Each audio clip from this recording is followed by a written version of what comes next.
Hi everyone.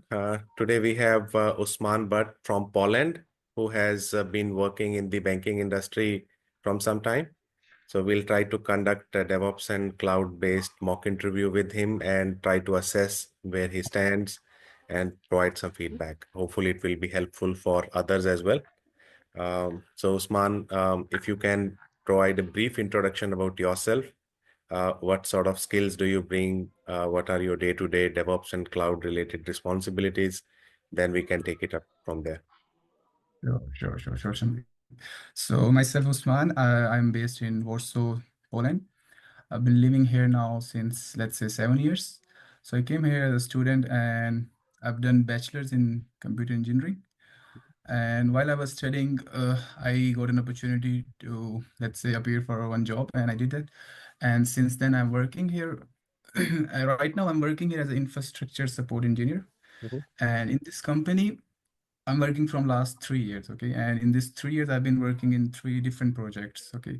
So right now I'm working, as I said, as an infrastructure support engineer. And in this position, basically, I have different role at different times. So the high level perspective is we are the owners of the connectivity. So we Mhm. establish connectivity and we make sure that the connectivity should go smoothly, right? And in doing that, we had to take care of, let's say, a task which we also use in DevOps. Let's say like writing some playbooks to automate and talk with the servers. Mhm. And also we have servers based, let's say, on premises and AWS.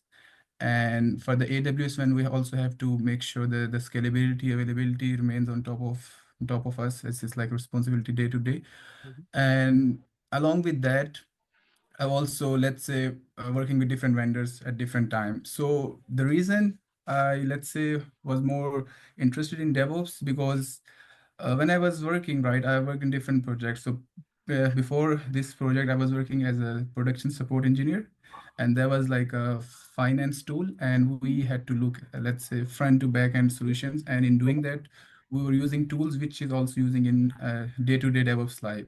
So when I got, let's say, in this project, and when I start, let's say, researching, because I'm like little fan of checking what's going around and see, how I can evolve myself as a person. And then I figure out, that the DevOps tool is basically something which we are using, and I start learning the tools. Let's say, for CI/CD, we were in this project we were using Jenkins, and for let's say code we were using GitHub and Git and Ansible for the playbooks and so on. So my role is not specifically DevOps related, I would say, but the technologies I was using is kind of similar. So Right. I basically started learning about the tools, let's say on my own, Mhm. and like the cloud as well. I learned AWS on my own, and then I started looking for some projects online and I found someone. And recently, I was working on one project which I did on my own. It was like a Java-based project, Okay. and I was integrating a CI/CD pipeline using Jenkins. So the high-level perspective was basically to fetch the code from GitHub, uh, and then after fetching the code, basically it was going to the next step, which is build. And I was using a Maven for that, using Maven for building the code. And after the building, for the testing, I was using JUnit, and then for the code review, I was using SonarQube. Okay. And after that, I was basically making an image of that and putting it onto the Docker Hub registry. Mhm. And from there on, there was a GitOps. I found it interested a GitOps approach of basically fetching the artifact from there Okay. on and deploying it on the Kubernetes cluster Kubernetes cluster. using Argo CD. Okay. So that was basically a project which I did recently, and also I was doing some little projects about, let's say, deploying Python-based application on EC2 instance and things like that. So I was just, These are doing your that. hobby projects. Yeah, that was and now I'm currently working on one microservice project, which is I just started. I haven't, finished anything yet, but the high level purpose of it was to understand when a code is written in different languages, how Mhm. do you integrate this and how you go this further, because this is more, let's say, a real life or real I time think you have projects. covered.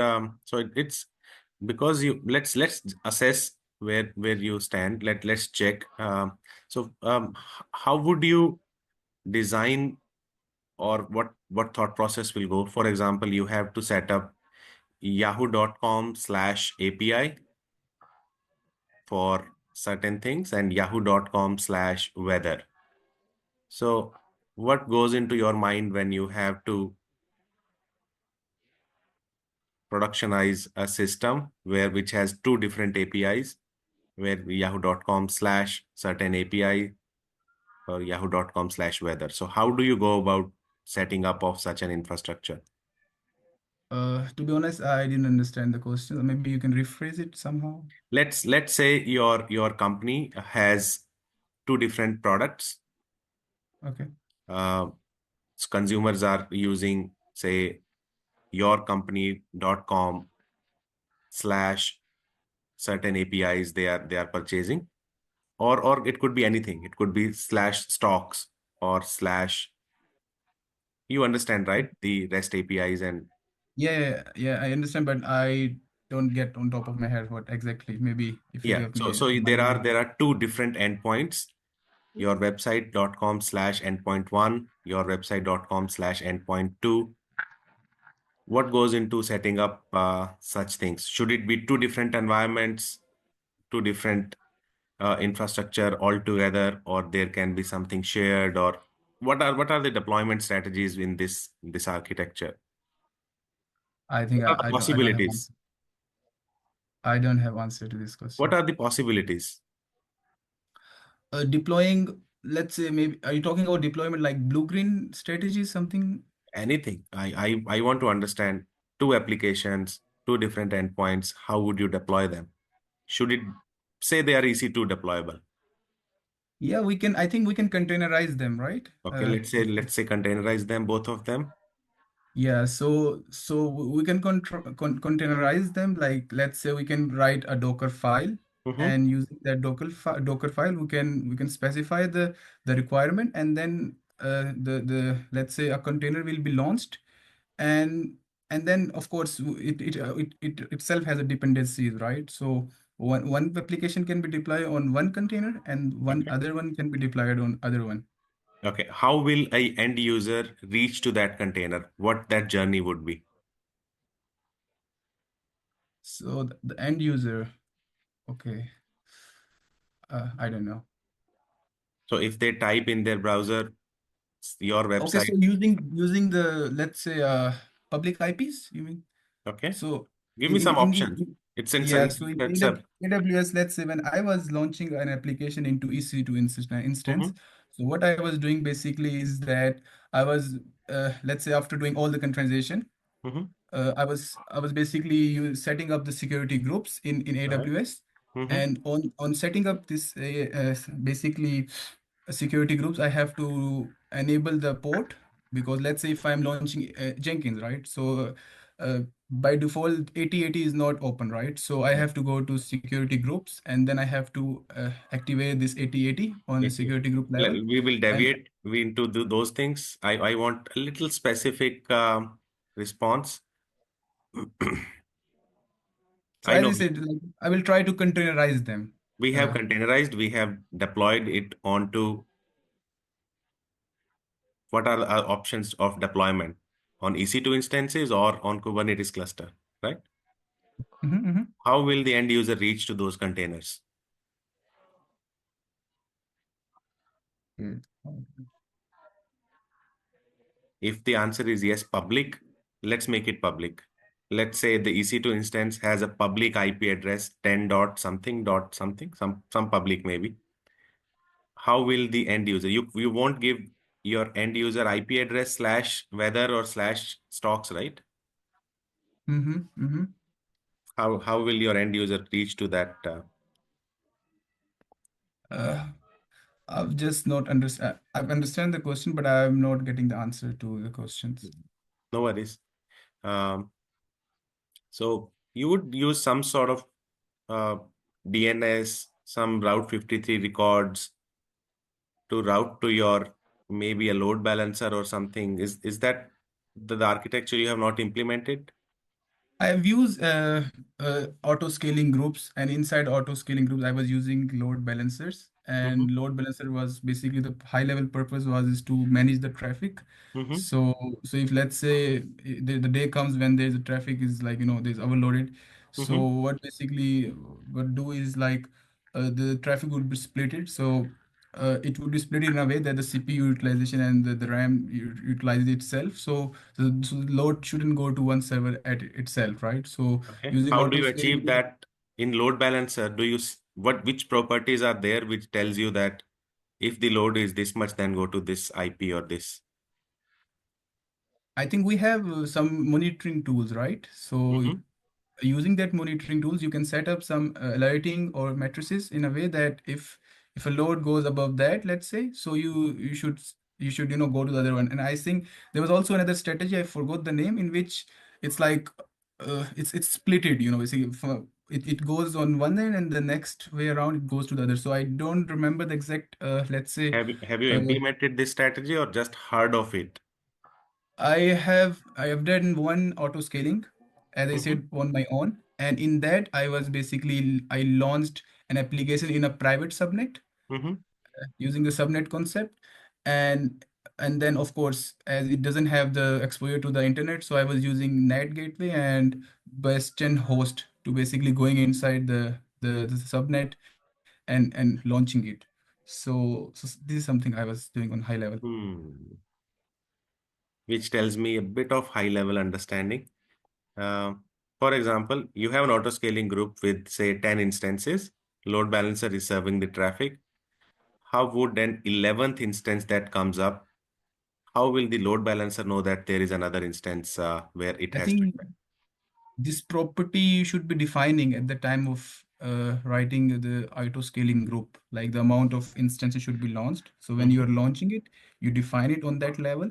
And then once you launched it, then that's the maximum amount of let's say instances launched. And then if it goes above that, then you can set uh, some monitoring, and that can gives you an indication that it's increasing the amount which you have, let's say, set it, and then Hmm. you take it from there on. Hmm. Okay. Okay. Let's take an example from something that you probably you being in the ops side of it.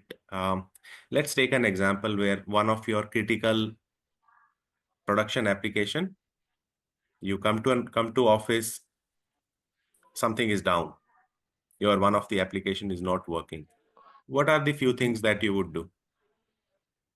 So if my application is down, first of all, I will check if there is any alerts raised. If there is if there is any, so first of all, I will check that. And then secondly, I think I will check the logs. And when you will check the logs, you will get an idea like what exactly the issue lies.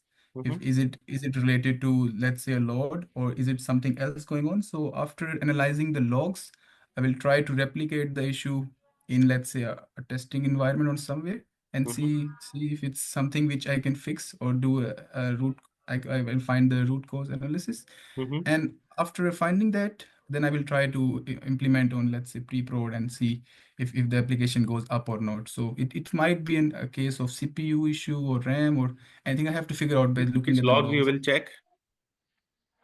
Sorry, Which logs will you application logs.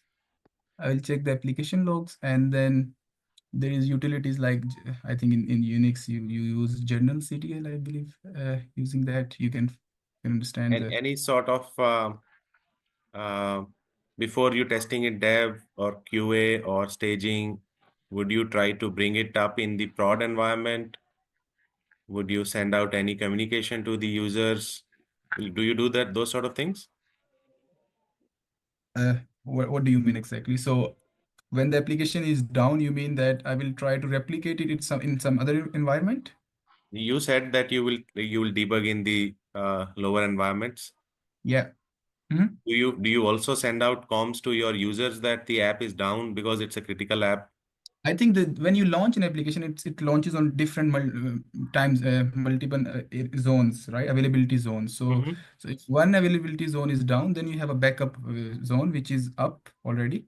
So that basically keeps the application ongoing, and then you have an indication and you have an idea that one application is down, let's say on East, Bodila Mm-hmm. East, because and then the West is still working. So if there's an issue with the West, then it goes on the other way around, right? So basically, when you launch an application, you have to make sure that you launch it on two availability zones so that you shouldn't, the traffic shouldn't be stopped and the application shouldn't Can go you give down. an And example of availability zones and a little bit more about this, East and West?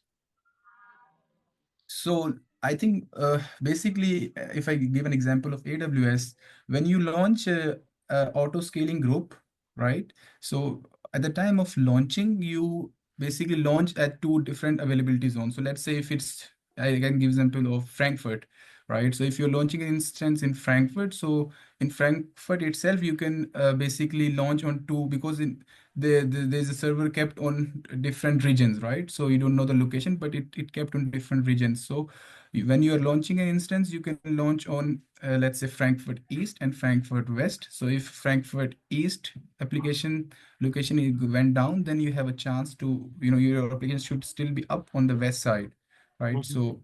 So that basically keeps your application on, and checking logs and inquiring about it, you basically figure out, and then you can keep this, get back to Are you the. certified on AWS or any such? I am not certified. I have just learned it on my own. Okay. So there is a bit of terminology difference between what you are saying. The conceptual is fine, which tells me that you have probably watched a lot of videos and built these concepts, whether it's the load balancing thing or whether it's regions and availability zones things. But the thing that you are talking vocabulary wise is not correct. So Okay. it's done in two different data centers, but those are not called regions. They are Oh availability yeah. zones. Yes, yes, I think you're right. It's East just and it's West are usually data different centers. regions, Yeah, yeah, yeah. Understood, understood. You're right. right? So that terminology gap is there. I think once you get certified or once you build something real, right now it's more of theoretical thing is coming out. Yes, load balancer is there to balance the load, but how do you do it is something, there are certain gaps. And then, Mhm. yes, regions, yes, you deploy it on two different data centers, but the terminology and there are few gaps. And obviously, in case of incident, you would notify your customers about the incident if it's a critical app or any such app, if you are aware. That should be part of your playbook, right? Yeah, You should notify your customers. That sometimes it connects well with the interviewers that you are before you get into the troubleshooting, and because everybody wants to jump into that fix it, let's do it, but there are critical things in between that you need to manage.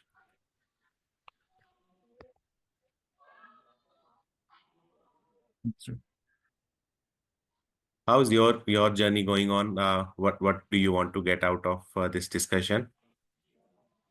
So the high level purpose of this is basically to see where my knowledge stands on let's say DevOps world, because as I say that my job right now is more towards infrastructure support engineering, Okay. right? So we are basically the owners of connectivity, and we have to talk a lot with the vendor, establish the connectivity. If there is an issue ongoing, we basically fix it, Mm-hmm. and so on. But the tools, as I said, I was using Ansible for that, and I was using some scripting because I had to do that.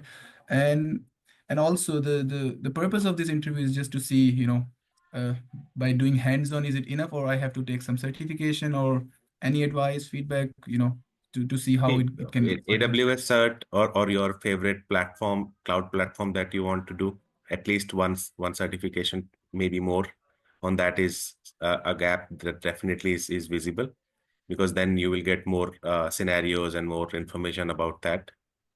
Right now it's coming out a bit theoretical. Let's see your DevOps side of it. Let's say you have been asked to design a DevSecOps pipeline for your company. What are the few things you would do? So I think DevSecOps on high level is not only about pipeline, it's more about putting security to each and every tools, right? So let's say if it's an Ansible, you start storing the credential in, let's say, Vault. This is basically, let's say, something related to Ansible. And if it comes to any other app, so basically putting security on priority is basically what DevSecOps approach is. And when it comes to the CI/CD pipeline, I think when a developer fetches a code, and before building it, there should be a specific kind of testing needs to be gone to see Mm-hmm. if the code is correct, and it's okay to go further before building the artifact. And once the artifact is built, and then the testing is done, and before deploying before pushing it to the let's say the doc before pushing it to the registry anyone you're using, you have to go and take a code analysis using, as Mm-hmm. I said, SonarQube. So Mm-hmm. it's a good practice to see if the code looks good, if there is no bugs in it, there is no vulnerabilities in it itself. And then once this is passed, then you can push it to the registry, and then before deploying it to the, let's say, any, let's say, Kubernetes or any cluster, right? So Mhm. it's Can you basically give me an example of two vulnerabilities that you have seen in SonarQube? any two vulnerabilities. That's something your code or you when you built it or that you found, Uh, I have done only few projects Mhm. recently, and the code which I got, it's not something which I built or something. It's already, the code was all good, right?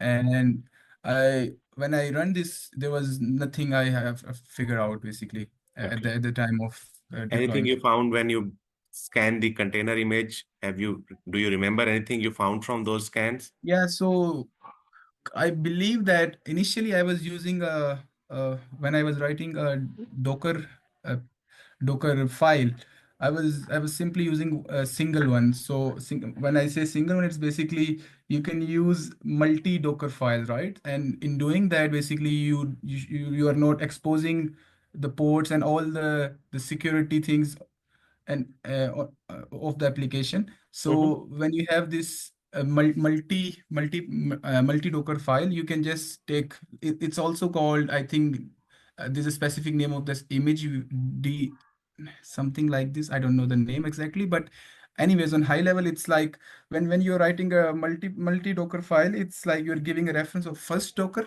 file, and in doing that, it gives the extra layer of security, and also the size of the container of the file itself is very small. Okay. So yeah. Is that a outcome of the security product?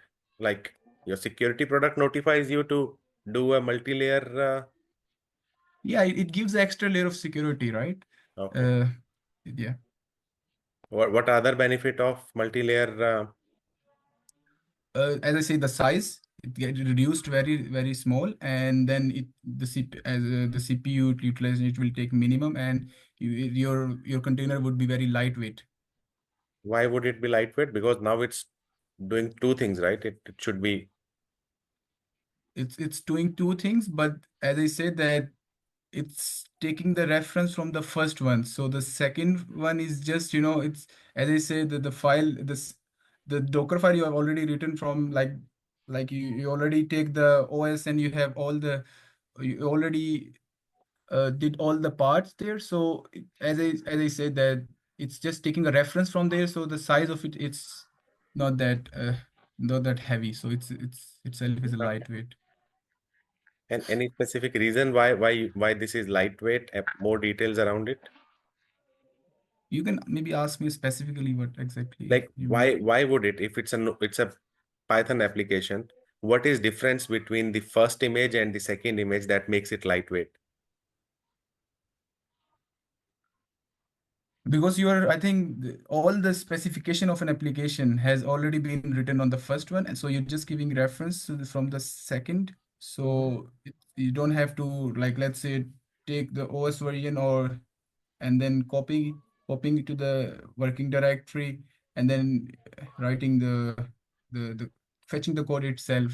This is what my understanding is. I might be wrong, but this is my Okay. understanding. Okay. So what happens is in the first image, first process, usually you have something to build the application. So Yeah, that software would take a bit of uh, resources. resources. In the second one, the artifact would be ready. It just has to run. So only runtime would be there. So just an example, if it's a Java application, in the first one, you would have JDK. You have to build the application. You have Maven related tools to build and package it. Uh, but whereas on the second one, you could have just JVM available, JVM and your jar files, and it has to run. So Yeah, it would be lightweight in that sense. The number of tools on the first one may be higher, whereas on the second one, it would be very lightweight. understood. Again, tells me a bit of uh, uh, like not so much hands-on involved in your practice. You have good theoretical knowledge. Have you built any of these pipelines yourself? Uh, I fetched the code. The code was already there. I used it. I just integrated in Jenkins, Hmm. and How would you using integrate, say, Vault with Jenkins or Ansible that you were talking about? How would these tools know about each other?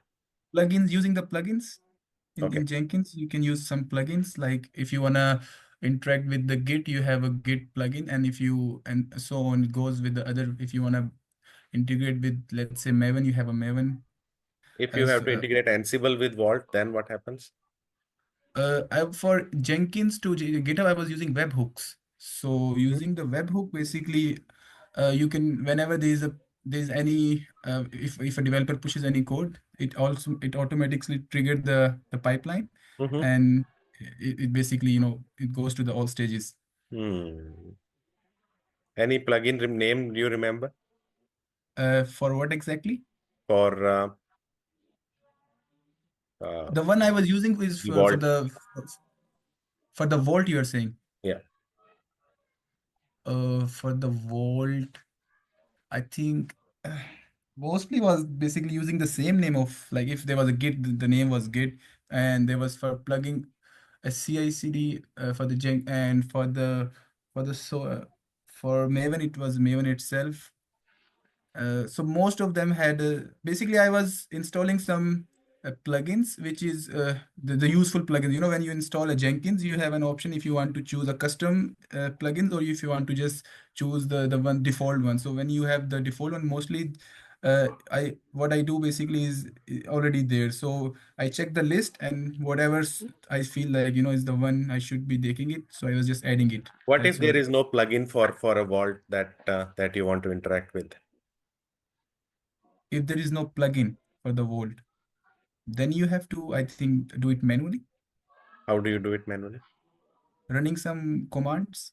Running some commands, some APIs or CLI Yeah, commands that you will. yeah, yeah. So it could be any vault, AWS Vault or HashiCorp Vault or Azure Vault.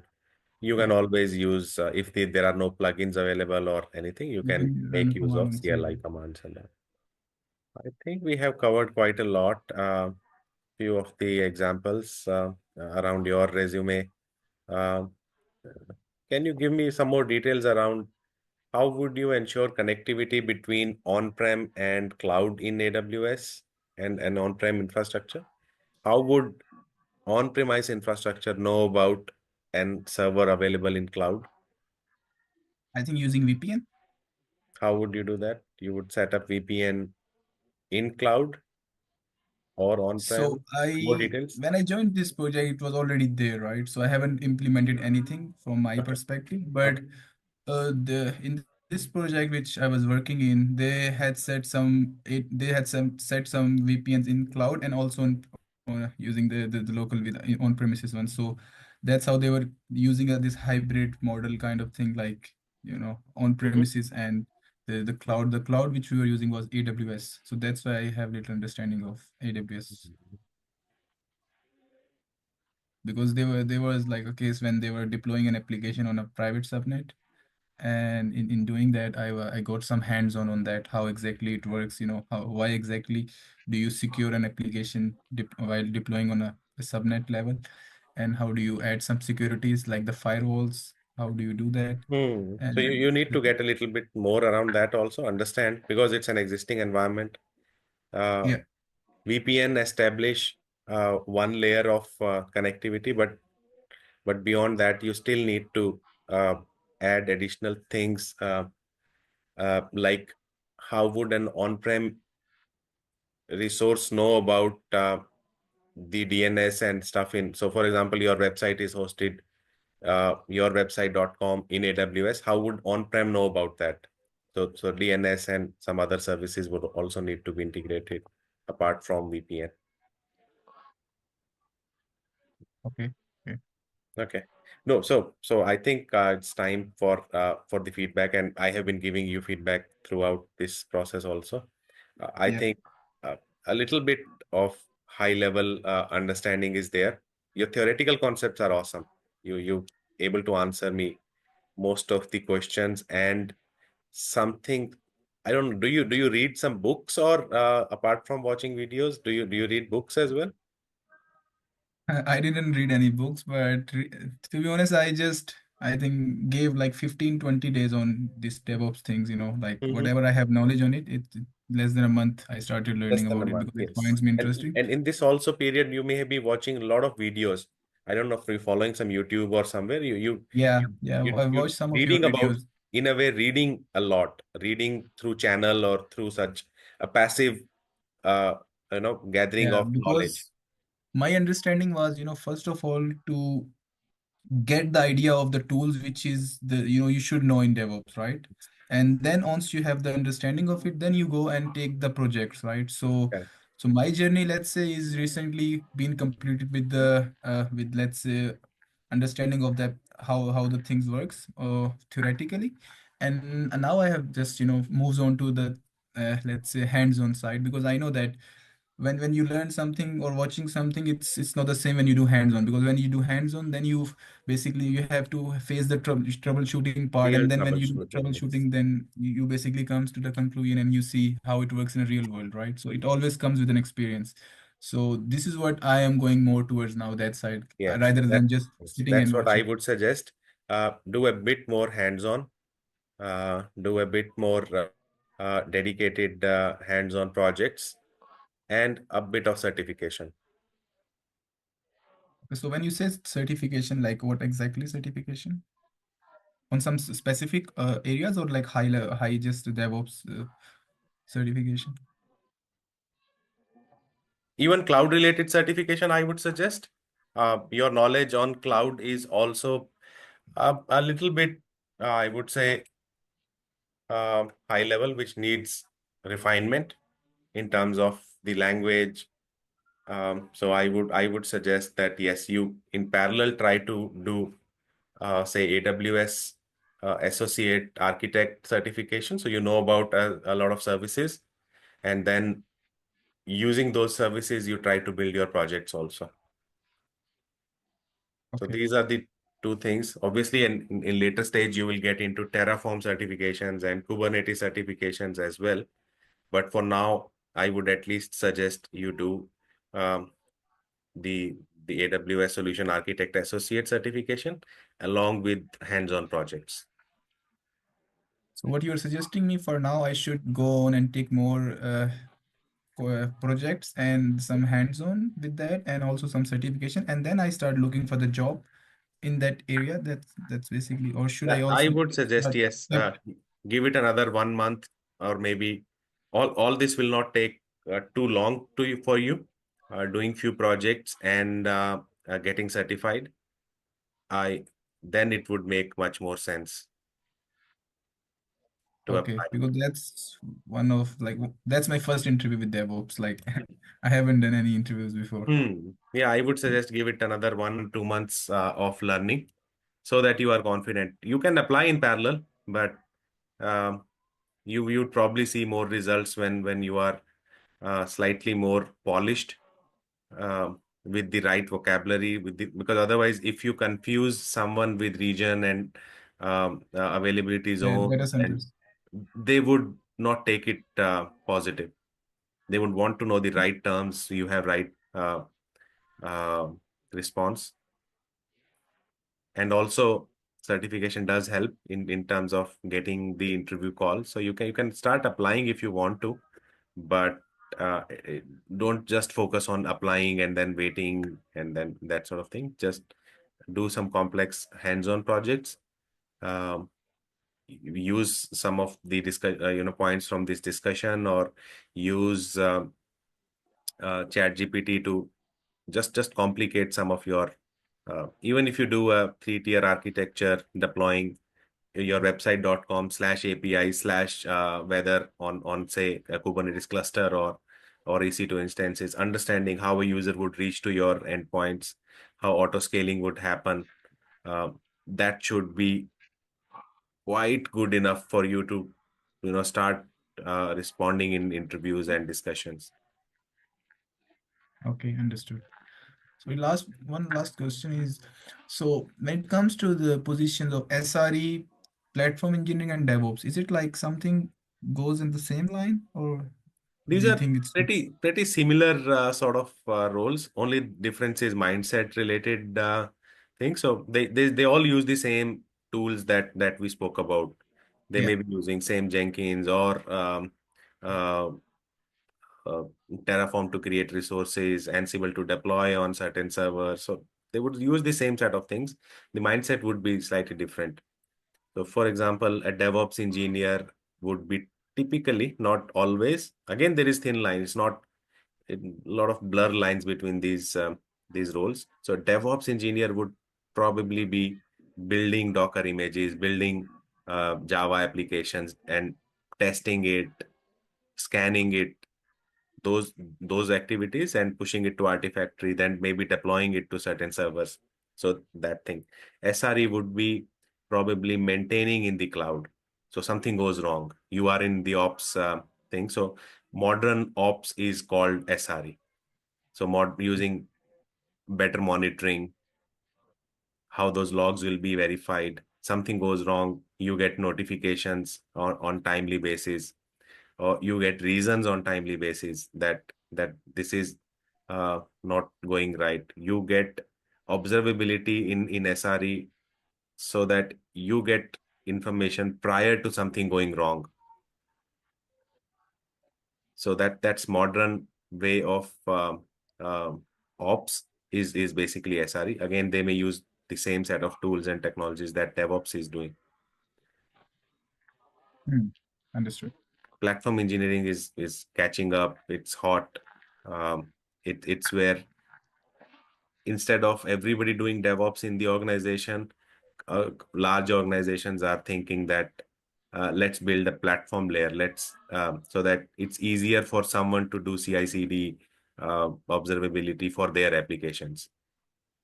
So again, they will use the same tools, but the mindset will be different. You are not just doing CI/CD deployment, monitoring for one application. You are thinking with the mindset of entire organization, and then doing it, building a platform for such multiple applications to use these tools. So Understood. just the mindset switch, and a bit of focus. Like you would focus more in DevOps roles on the build related stuff. A cloud engineer would be doing a lot of cloud infrastructure build. Uh, Platform, as I mentioned, is the platform side of things. SRE more focused on the ops in a modern way, and observability, responding to events, that sort of thing. That's how these 4 or 5 different roles are there. But there is thin line. You still need to know all the relevant tools and technologies in these. Understood. All right, Usman, take a shot on this maybe a few certifications. Uh, the 3 1 that I recommend: AWS Solution Architect Associate. The Can I document it? Just can I it will document it? it's getting recorded, so it will be on YouTube, so you can Oh, always refer. okay. It's Sure. gonna be a Terraform related one. A lot of companies are using, most of them are using Terraform to provision infrastructure in cloud. So Terraform, once you mature a little bit, maybe a Kubernetes CKA or CKAD, whatever excites you. One is admin side of Kubernetes, one is the development side of it. So target one of it. These three are you will have to have in next 1 or 2 years. Start with the AWS and Terraform, and also do some hands-on using these. Sure, understood. Hmm? Use ChatGPT to build a good project that which is a good project for me to build to learn DevOps and cloud concepts and make it complex. Add Vault, add additional tools, Sonar, and then try to build those projects. Look for alternate, look for new tools, which are popular tools in these areas. Sonar is always there, but what other modern tools are being used? What other modern tools the SRE teams are using for observability and stuff? Is it always Prometheus and Grafana, or if companies want to use more tools or um, some enterprise tools, what are the possibilities there? Can you do a proof of concept with those tools? Mostly they have uh, free tier and 1 month trial version. So in that duration, you can learn those tools. I think so. Some of them you already covered, Datadog and stuff, right? Yeah, Yeah. So just look at these modern tools, how they use for observability. sure, will do. Cool. I think let's pause for today. You reach out again in future if you need some help. Sure, sure. Thanks for the time Thank and you the so call, much. and I hope you the best. Thank you. Good luck, man. Bye. Thank you. Bye.